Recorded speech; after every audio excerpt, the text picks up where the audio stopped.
नमस्कार। आज हम बात करेंगे शिक्षण अभिरुचि के कुछ महत्वपूर्ण प्रश्नों पे। तो चलिए बिना समय गंवाए प्रारंभ करते हैं इस श्रृंखला को। तो आपके सामने पहला प्रश्न है, प्रकृति पोषण विवाद निम्नलिखित में से किससे संबंधित है? ये पूछा गया है। इसका राइट आंसर है आपका ए, ठीक है, आनुवंशिकी एवं वातावरण। ठीक है, अगला क्वेश्चन देख लेते हैं इस श्रृंखला का। इसमें लिखा है, निम्न में से कौन सा समाजीकरण की निष्क्रिय एजेंसी है? ठीक है, आपका ऑप्शन है स्वास्थ्य क्लब, परिवार, इको क्लब और सार्वजनिक पुस्तकालय। तो इसका जो राइट आंसर है वो है आपका सार्वजनिक पुस्तकालय। आपका यहाँ पे आंसर भी आपका नीचे लिखा हुआ है। ठीक है, तो ये बहुत महत्वपूर्ण प्रश्नों की श्रृंखला है जो आप जो है देख पा रहे हैं। अगला क्वेश्चन है, मानव विकास डैश डैश है। ठीक है, तो बताना है मानव विकास क्या है, मात्रात्मक है, गुणात्मक है, कुछ सीमा तक अमापनीय है या मात्रात्मक एवं गुणात्मक दोनों है। तो जो मानव विकास है ये आपका मात्रात्मक एवं गुणात्मक आपका दोनों है। ठीक है, अगला क्वेश्चन देख लेते हैं। इसमें लिखा हुआ है, जब बच्चा कार्य करते हुए उबने लगता है तो यह इस बात का संकेत है कि बच्चे को अनुशासित करने की ज़रूरत है। संभवतः कार्य यांत्रिक रूप से बार बार हो रहा है, बच्चा बुद्धिमान नहीं है, बच्चे में सीखने की योग्यता नहीं है। तो इसका राइट आंसर है आपका बी, संभवतः कार्य यांत्रिक रूप से बार बार हो रहा है, इसलिए जो है बच्चा जो है कार्य करते समय क्या हो रहा है, उबने जो है आपका लगता है या उब रहा है। ठीक है, तो ये आपका बहुत महत्वपूर्ण प्रश्न था। अगला क्वेश्चन है,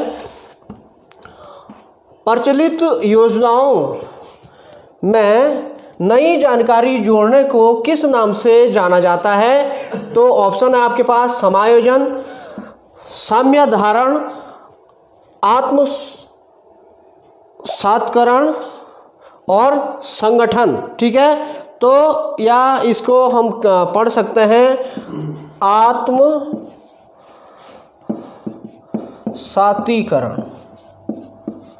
ठीक है, इसमें जो है आत्मसात्करण लिखा हुआ है, तो ये इसका आपका राइट आंसर आपका हो जाएगा। इसमें क्वेश्चन था कि प्रचलित योजनाओं में नई जानकारी जोड़ने को किस नाम से जाना जाता है?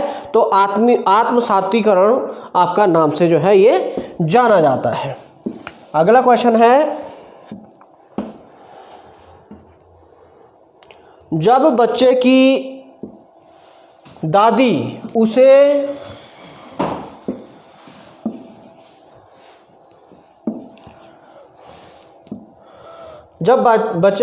उसे उसकी माँ की गोद से लेती है तो बच्चा रोने लगता है, बच्चा डैश डैश के कारण होता है। तो ये आपको यहाँ पे जो है सुटेबल आंसर आपको देना है। तो पहला है आपका वियोग, दुश्चिंता, सामाजिक दुश्चिंता और संवेगात्मक दुश्चिंता। अगला है इसमें आंसर अजनबी दुश्चिंता। तो इसका राइट आंसर है संवेगात्मक दुश्चिंता। ठीक है,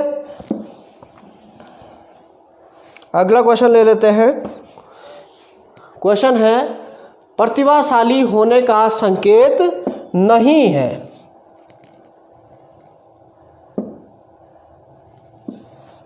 इसमें आपका क्वेश्चन है प्रतिभाशाली होने का संकेत नहीं है।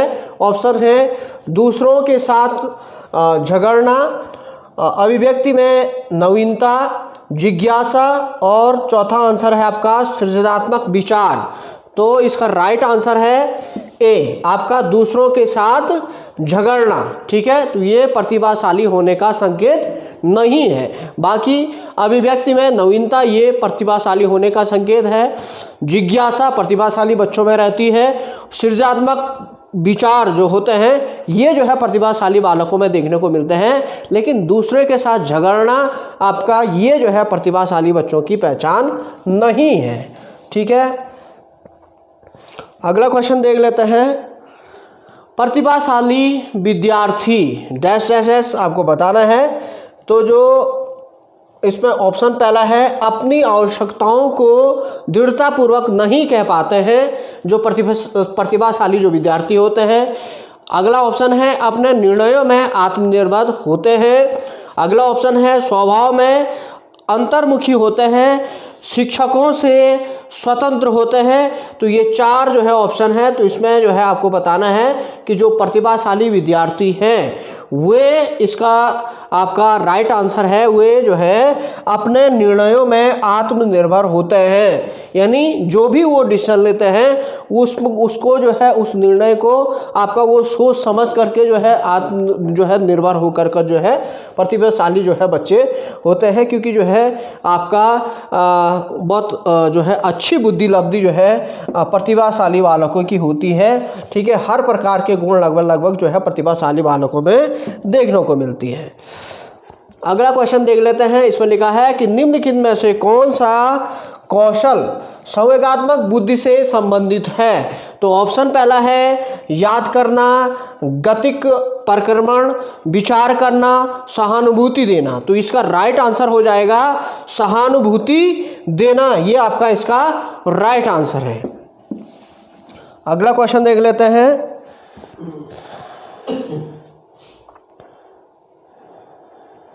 इसमें क्वेश्चन है, बुद्धि की स्पेयरमैन परिभाषा में कारक जी है, यानी जी फैक्टर किस चीज़ को इंगित करता है।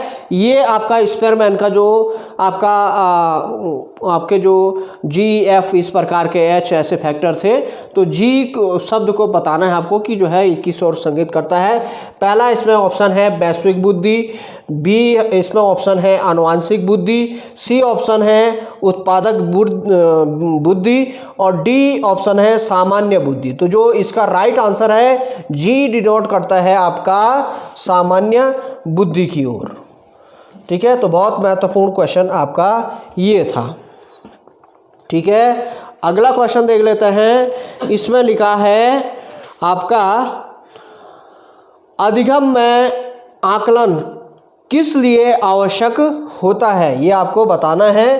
तो ऑप्शन है आपके लिए ग्रेड एवं आकलन के लिए, जांच परीक्षण के लिए।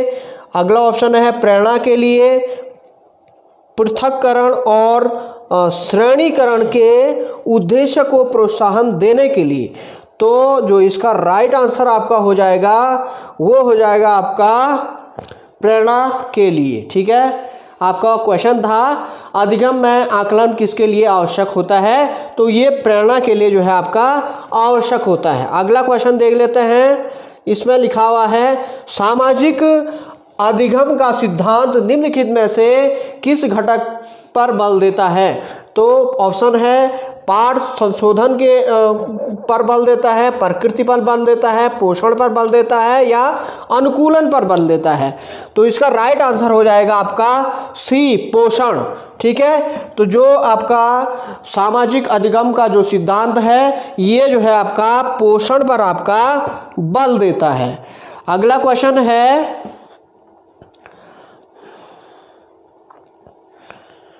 क्वेश्चन अगला है निम्नलिखित में से कौन सी शब्दावली प्रायः अभिप्रेरणा के साथ अंत बदलाव के साथ इस्तेमाल की जाती है। ठीक है, तो इसका ऑप्शन पहला है पुरस्कार या प्रेरक, संवेग, आवश्यकता और उत्प्रेरणा। ठीक है, तो जो इसका राइट आंसर आपका हो जाएगा वो हो जाएगा आपका आवश्यकता। ठीक है, क्वेश्चन को दोबारा देख लीजिए।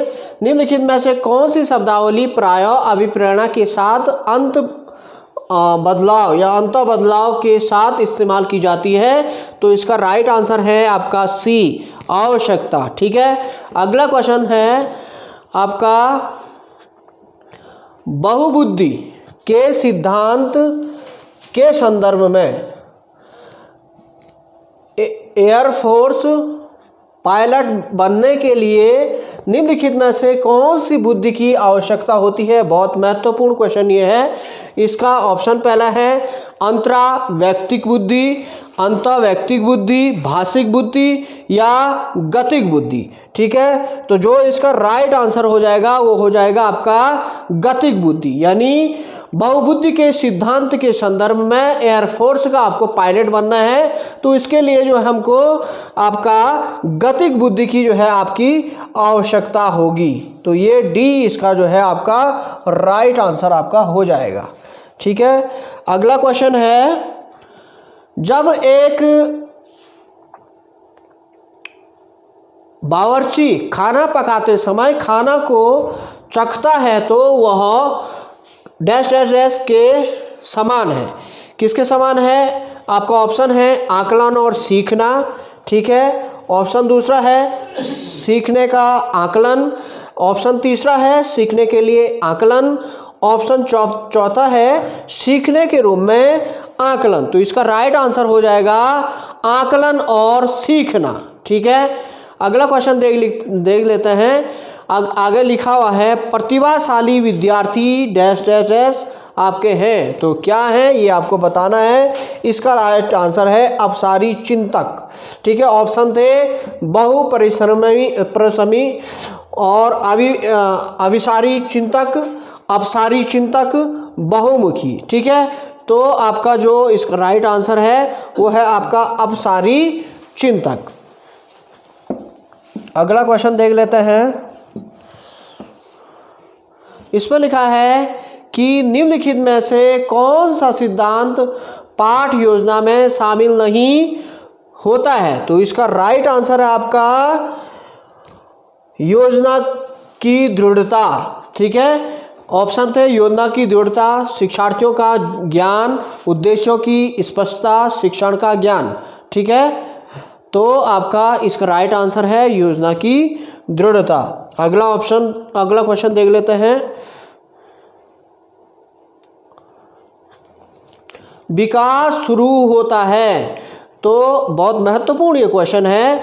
इसमें जो है लिखा हुआ है पूर्व बाल्यावस्था से, उत्तर बाल्यावस्था से और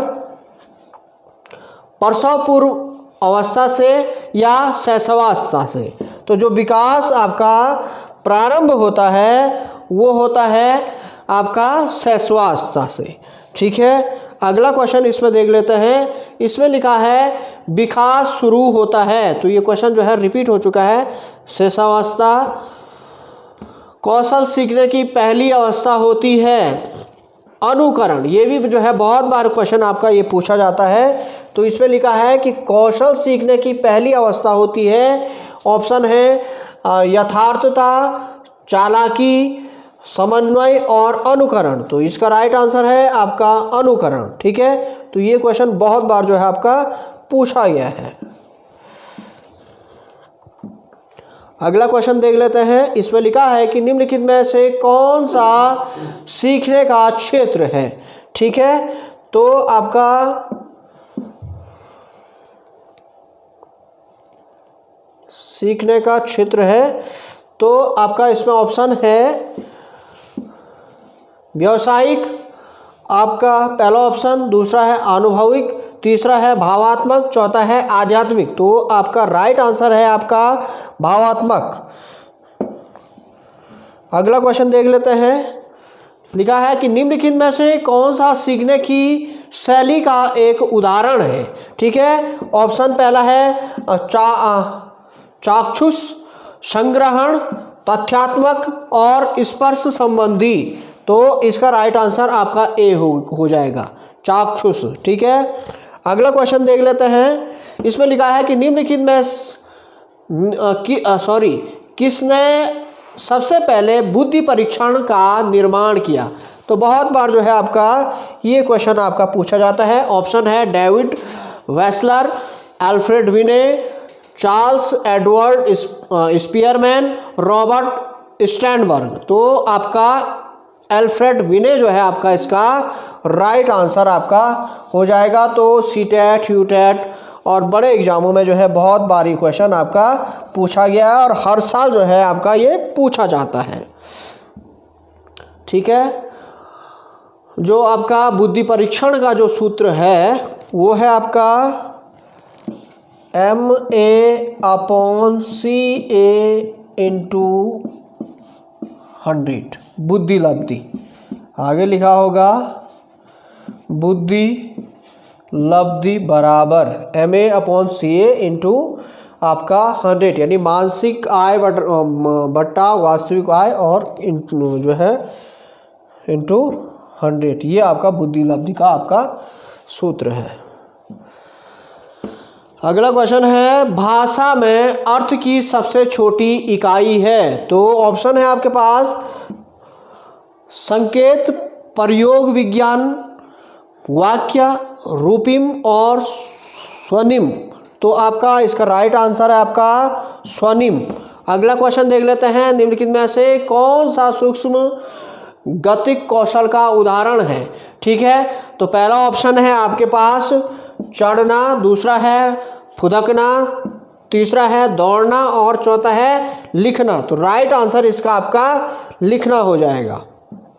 ठीक है, अगला क्वेश्चन देख लेते हैं, निम्नलिखित में से कौन सा स्टर्नबर्ग का बुद्धि का त्रिस्तरीय सिद्धांत का एक रूप है। ठीक है, तो ऑप्शन है हमारे पास व्यवहारिक बुद्धि, प्रायोगिक बुद्धि, संसाधनपूर्ण बुद्धि और गणितीय बुद्धि।